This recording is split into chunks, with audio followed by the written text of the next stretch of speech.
Okay, so now we have our form class squared away. So now we need to tie that up with a page somehow.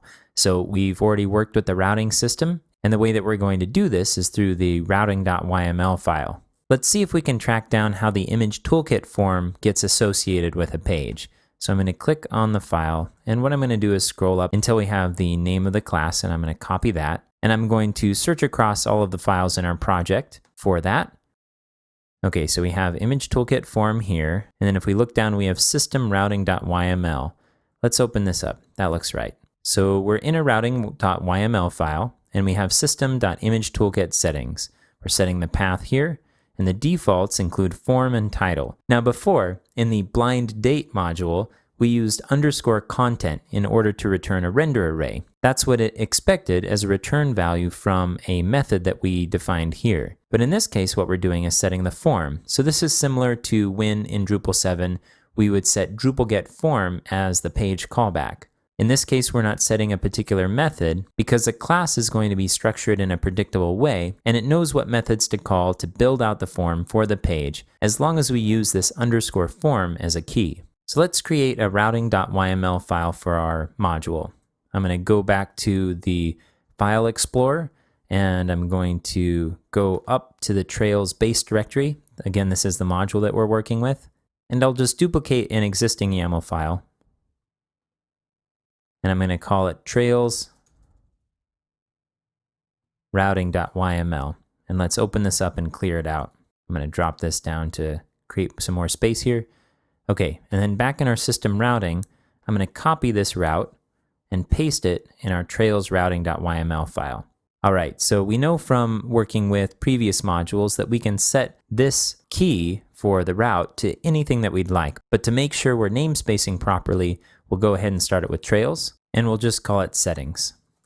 For the path, it's not exactly clear what this should be. Should this settings page belong in admin config media? Probably not, but let's go ahead and take a look at what our options are. I'm going to jump to the browser, and I'm going to go to the configuration page. So here are the groups of configuration: people, content authoring, development. The one that we're looking at right now lives under media as image toolkit here.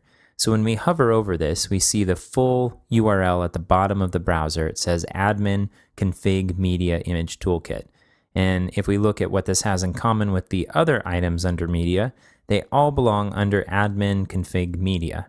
Now, if we were going to select one of these groupings as a default place for our Trails configuration, it seems like people might be the one that's most accurate, since what we're doing is tracking information about people. We could also create a new group, but if we did that, we would also have to define another route for the group.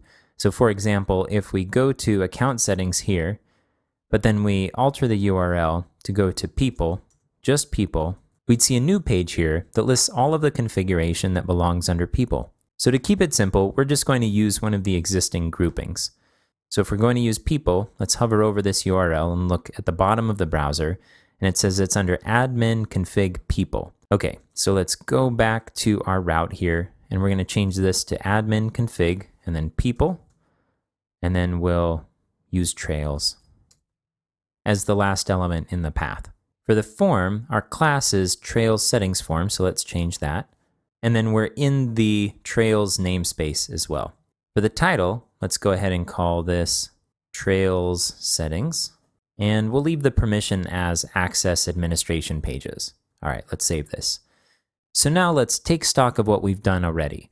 So we've created a form, and if we've done it right, this should conform to the structure that Drupal 8 expects. And then we've added a new page, and the new page is going to use that form as the basis for the content of the page. And that's going to be found in admin config people trails. All right, at this time, I think we have all of the pieces in place to see this page working. So let's give it a shot. I'm going to go to the browser and let's clear out our cache. So I'm already on configuration. I'll go to performance and clear all caches. So let's go to the URL, which is going to be admin config people trails. Hey, check it out. We have our form.